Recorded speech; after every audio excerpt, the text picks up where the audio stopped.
Hello everyone! While working on my Singularity game retrospective, I had the honor of sitting down for an interview with Keith Fuller, an ex-Raven Software employee who was a producer for the title. A brief history for the uninitiated: Keith is a Wisconsinite whose interest in game development started at 13 when he created his first game on the Atari 800 XL. After graduating with a degree in computer science, he briefly worked at Evermore Entertainment before roosting with Raven Software in 1999, working on such games as Soldier of Fortune, Star Wars Jedi Academy, and worked alongside the internal Marvel team that developed the X-Men Legends games, Ultimate Alliance, and X-Men Origins Wolverine. In 2010, he left Raven to pursue leadership development and team culture consultation with his own company, Fuller Game Production, in an attempt to curb poor work conditions in the game industry that he had seen and experienced. And once the industry is fully reformed, Keith will move on to his second passion, landscaping. At his request, the interview has been wholly unedited, which will reveal how poor the interview was conducted. But Keith was very kind, gave great insight to his work as well as his time at Raven, and just an overall class act. Check the description below for a link to his book, Beyond Critical, about lessons he learned from good and bad experiences during his time as a developer, his YouTube channel, where he answers questions about how leaders and employees can improve their work environment, and his website Game Dev Coaching, for developers looking for consultation, as well as his video series. Don't know how a developer would wind up here, but just throwing that one in there. And yes, when I'm nervous, I drink water and fidget a lot. I'm sorry.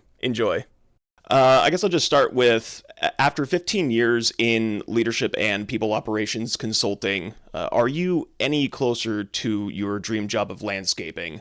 Have you noticed the landscape shift in any meaningful way, for better or worse? I have been able to do some residential landscaping around my own house, so that's a good thing. So no one's paid me for that yet. I'm not yet a professional, but I'd like to believe I'll get there someday. And as far as the broader landscape of the industry, so we have seen improvements over the years. Like, we have seen high-profile cases of studios trying to turn around because there was enough internal uproar over how folks were being treated. We have seen unionization efforts. Probably not as many as we should, but a non-zero number of them exist. We have seen legislation put in place to protect employees in some cases. So some good things have happened. And I would like to believe the window of discourse has shifted to include things like, hey, maybe don't intentionally overwork your people all the dang time. That used to not be a thing you could say out loud, but now you can at least have that discussion. So things have gotten better, maybe even more than marginally better. Not the shift I would like to see just yet, but that ain't nothing. Right. Well, the path of 1,000 miles, right? Or Something like that. Begins with the first step. I noticed that just a few days ago, Raven Software's quality assurance team had ratified their unionization, so that was the big one that stood out to me. So I'm glad that it seems like there are strides in the right direction. Yes, and keeping in mind that is part of Activision, which is part of Microsoft. So Microsoft now has a game developer union somewhere in its ranks. That's not a thing that you would have expected anyone to say out loud 10 years ago. And especially of that size, Microsoft doing this, that means, that's big, that's good. Kind of getting the ball rolling. Clear, this is a small group of people within a group of people within a group of people at Microsoft, right? So that's not the same thing as the CEO of Microsoft saying we should do this. However, it should be pointed out, there are plenty of international corporations that actively fight unions illegally, pursuing union busting tactics. And Microsoft specifically came out and said, you know what? If these folks want to do it, then they can do it. It's not super supportive, but they were not combative. So, hey, you know what? Neutrality at the level of Microsoft, that's certainly better than it could be. Better than nothing. Yes. From your office hours series on YouTube, you say several of your first consultation years were painful as a result of company leaders believing that work environment growth and progress isn't necessary, or at least at their company. Do you have an example of your consultation work with dev teams with which you feel you left a positive impact? On an individual level, I can say, man, just about everywhere I've gone, I've had conversations with people where they come away feeling less dejected, feeling like maybe they even have tools for how to deal with the workplace better, feeling like, hey, I'm a manager. Now I actually know how to do some things that I didn't know how to do before. So at the very least, one-on-one, I can say that, man, there are a lot of places where there's been a positive impact because of folks I've had a chance to talk to. I would like to believe that amongst the various organizations where I've done manager training across all of their people leaders, right, that they have taken some of the things I've shared and they have made that part of how they operate moving forward. I can point to at least one client of mine where years later, I would talk to a new VP at the company, and they said, "Yeah, well, I'm looking at the interview process that we have here, and I've got copious notes that basically you wrote, Keith, and I'm just copying and pasting those into our new handbook of how we do stuff." So some places, yes, have made positive, I would say, lasting improvements as a result of my interactions with the company. So I would put that in the W column. Good.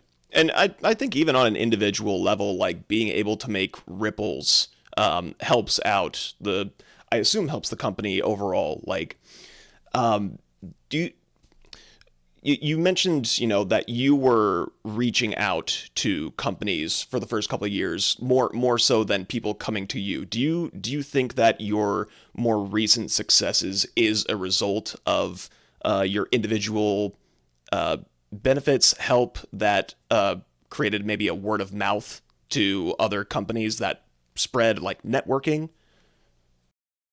That is a big part of it. So a lot of the connections that I've made have turned out to be because of someone that I knew.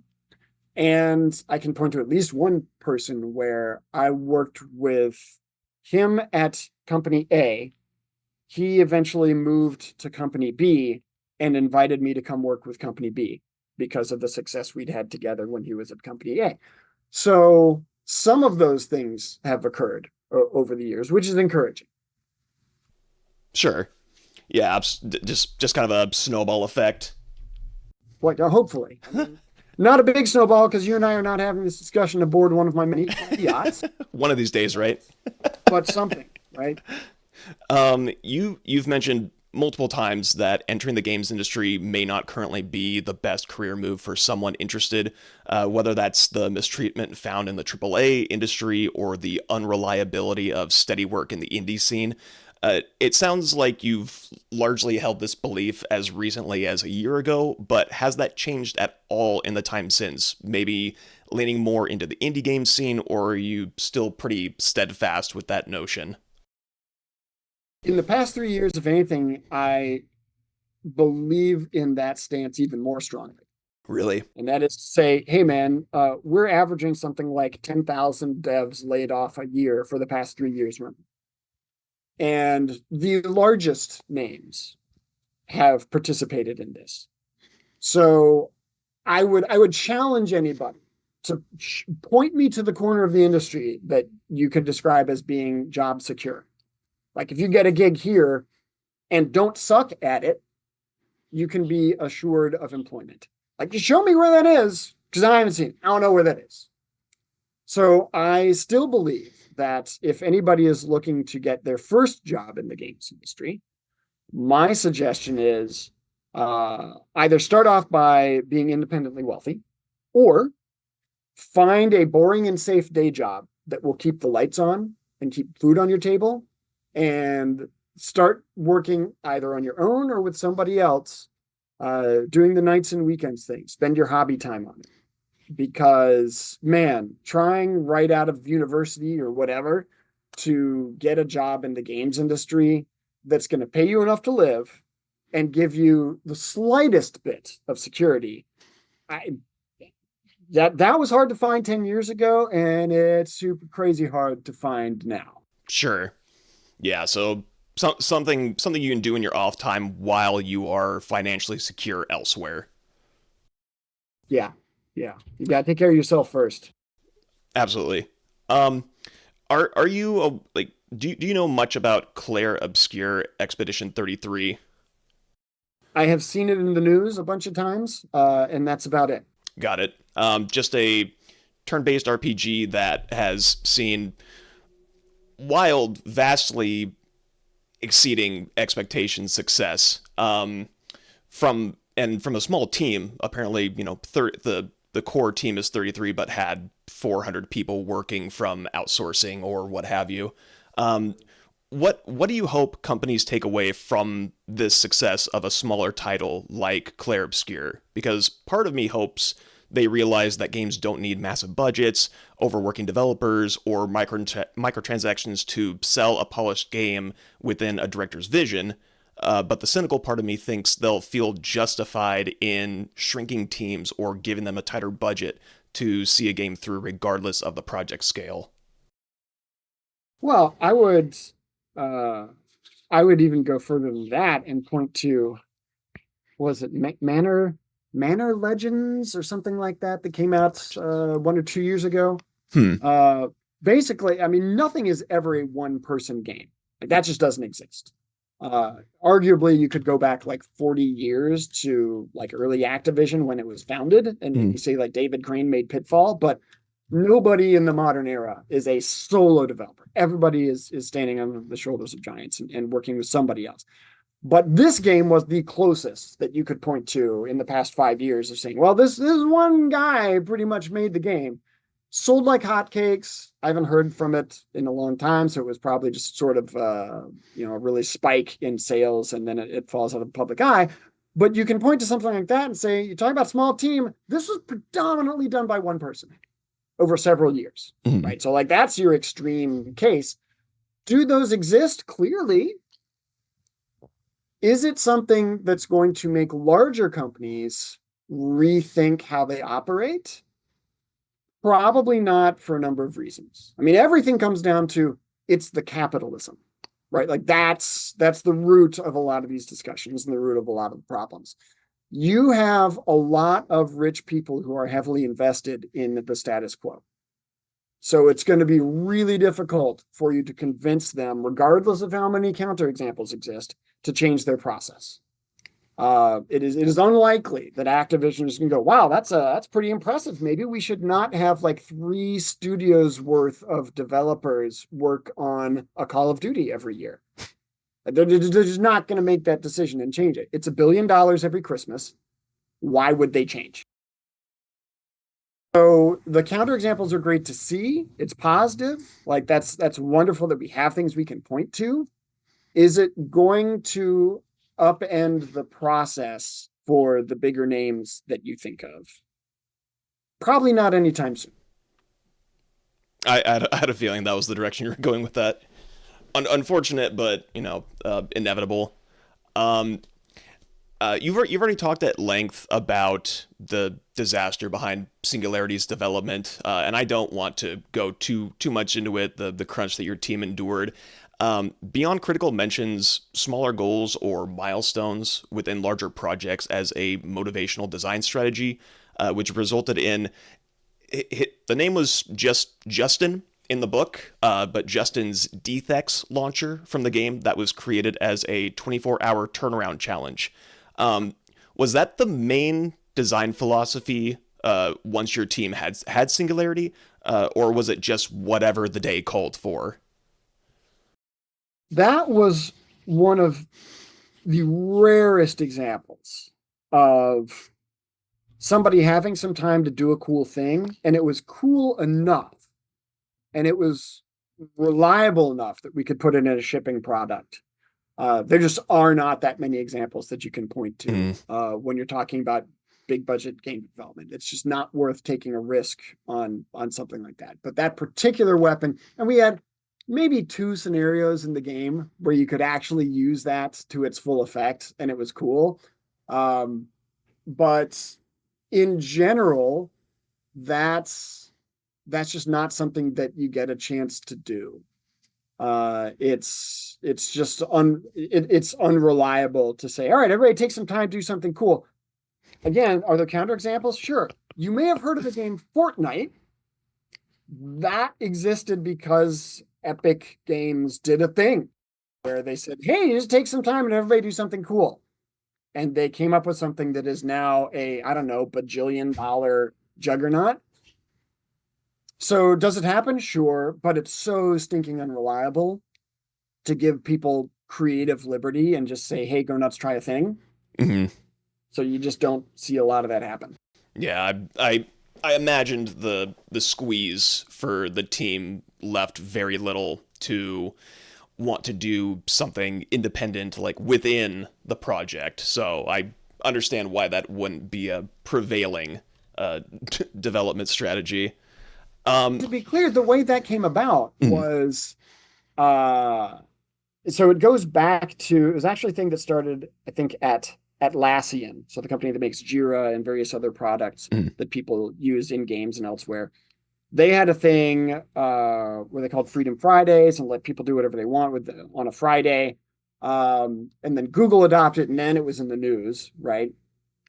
And so, as is the way of things, our studio head saw something in the news and said, oh, shiny, we should do that. And so that's what happened for a brief period of time, like maybe 2 months. Where people had Freedom Friday and you could just work on whatever you wanted to on Fridays. So that was kind of that coming from the studio head, that overrode anybody at the project level saying, hey, TikTok, we have milestones we have to hit. Because anyone on the team could just say, I hear you, Keith, but Freedom Friday. And you can't argue with that because the studio head said so. So that's how that kind of got squeezed into existence, despite the fact that we were working on a game that was super late, super over budget, and was just barely ever going to get on store shelves. That's like the recipe for never seeing a moment of creativity occur. Sure.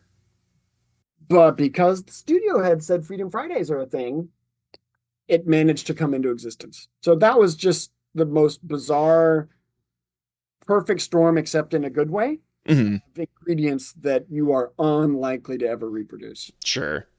Well, I'm glad it worked out because the grenade launcher was, for the small amount of time you had, it was great to play with. It was fun. I'm so glad he had the time to work on it. It was pretty dope. Do you look back fondly on Singularity, like, as a game? Are you able to separate the experience of working on the game with the end product the team was able to produce? So it's interesting because you talk to anyone who's done game development for a period of time, and they will all, I suspect, it's a very common thing. Many people will recount their inability to just sit back and enjoy a game anymore.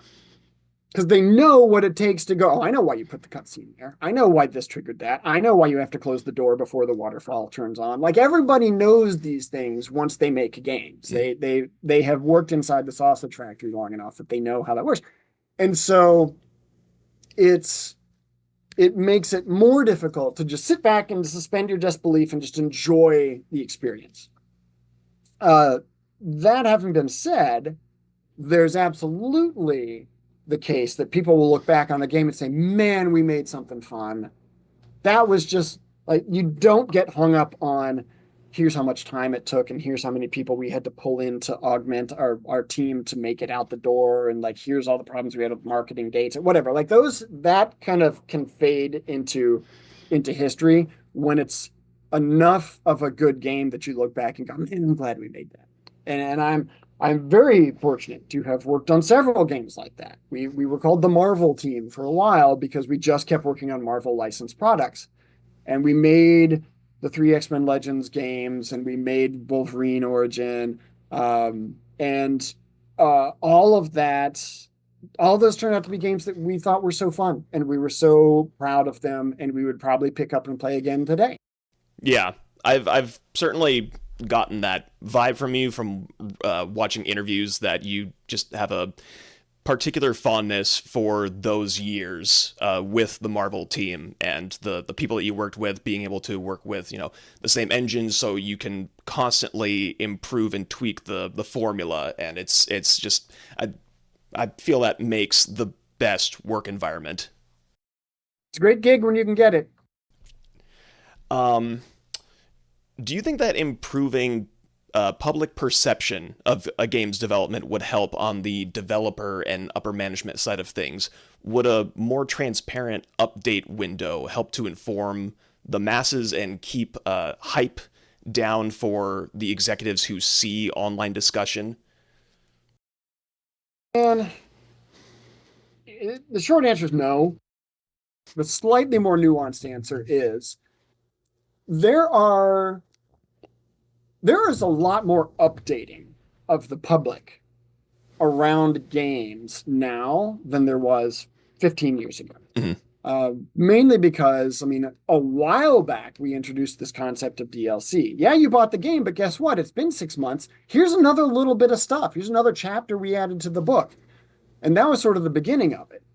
But you can even go back as far as the 90s when id Software was turning out Doom and Quake games all the time. And that was a big, big deal when they released a new one of those. And John Carmack, lead programmer, had his infamous .plan files. So these were just text updates that he would put out on a server and people could read them. And he would put out one a month or one a week sometimes. And that was even updating people about the progress of the game. And you'll see some of that now. If you look at Marvel Rivals, like new skins, new powers, you'll get updates from the team about, hey, we had to nerf this because this was OP. And you'll see a lot of that. So that's a thing that occurs now. But your question was along the lines of, hey, do you think it would change production practices maybe for the betterment of the devs if we updated some of these things to the public in a different way or in a better way? And the reality is, man, game players do not care. Yeah. They just do not care. And for the most part, like if you talk to, pick a sport, baseball fans, and you're like, hey, let me tell you about the new way that they're cleaning the locker rooms now. Don't care. Do not care. I just want to go to the game. I want to get a hot dog, some overpriced beer. I want to watch my favorite pitcher go out there and do stuff, and then I'm going to go home. Like, that's what I care about. And maybe if I'm a super fan, I'll care about who's being traded or drafted or whatever. But I don't care about the team bus or whatever, what flavor of Gatorade they get or some, don't care, right? And similarly with game players. Like all of that behind the scenes, inside baseball stuff, it just doesn't matter. What they care about is, are you kidding me? They're talking about charging more than $60 for a game? Lazy devs, right? Like that's all that the game playing public really cares about. Yeah, I think my argument came more from game delays. I know that Nintendo kind of famously said that they were going to delay the latest Animal Crossing for the Switch to improve employees' health, and being able to put that out there, I think helps consumers. But to your point, I think that players want more instant gratification nowadays, or just that the gaming landscape has just emphasized that with boosters or skins or being able to buy this thing. So I think that's where I was coming from. But you're right that they don't care. They just want the game to come out, and I think that was one of the famous instances with Cyberpunk, that they couldn't hold off anymore, despite executives saying, put all the stuff from the teaser in, like make sure it fits the bill for players who have been commenting, oh, this looks sick, I will, oh, this part. Like they wanted everything, and then they essentially got nothing at release. I don't remember who it was at Nintendo, maybe Satoru Iwata, I don't remember who said it, but the famous statement is when talking about delaying games, like bad games are forever. Mhm. Like a late game that's still good is a good game. But bad games are forever. So if you have to take an extra year, take an extra year for it to not be bad. So I think the game playing public might accept that. Like, okay, I get it. You're making the game less buggy, more features, more fun, whatever. Okay, I can wait another 6 months or a year or whatever it is. Okay. They're not thrilled, but they'll put up with it. What won't fly, what people absolutely won't care about is we need to take another year because putting everything in the game that we've told you will be in it will be too demanding and unhealthy for our people who are making it. Right. Nobody gives a rat's butt about that. That's just don't care. Send them back to the coal mine and give me my new GTA on time. Yeah. It's unfortunate, but that's just kind of where we're at now, where money kind of influences everything. Dude, it's the capitalism. Yeah. Right? You make that the title of the post. It's like, it's the capitalism. It's the capitalism. Keith Fuller. Keith Fuller. Put my name right next to that. I'll be happy with that. Absolutely. Got another thing I have to go to shortly, but do you have any last thing you were hoping we could touch on before I head out? Just one last one. Are there any indie games that you're currently playing or hotly anticipating? Man, I'll tell you what, I have not followed the latest and greatest and all of that for a long time. Back when I had a dev kit on my desk working at Raven, then it's like, oh, look, BioShock came out. That's dope. I'm going to get a copy of that because I can play it at lunch. Now that I don't have an office that supplies me with all the latest and greatest hardware, that just is not a thing anymore. So I will occasionally see something like I'll see ads for a game constantly. And I'm like, okay, I'll try that out just because I have seen this ad a million times. Yeah. Shut up already. I'll try the game. So that will happen occasionally. More often, I'll be sitting there on a weekend morning going, you know what I would really like? I would really like a simple little mini golf game.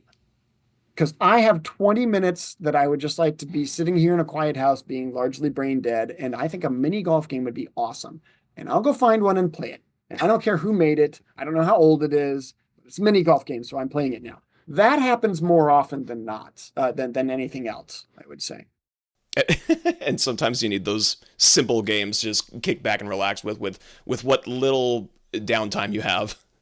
That's it. Like, I don't get how people can go, oh, look, here's like Monster Hunter a million. Great. If I have 200 hours that I just don't know what else to do with, and so I'm happy to spend them on it. It's like, God bless you.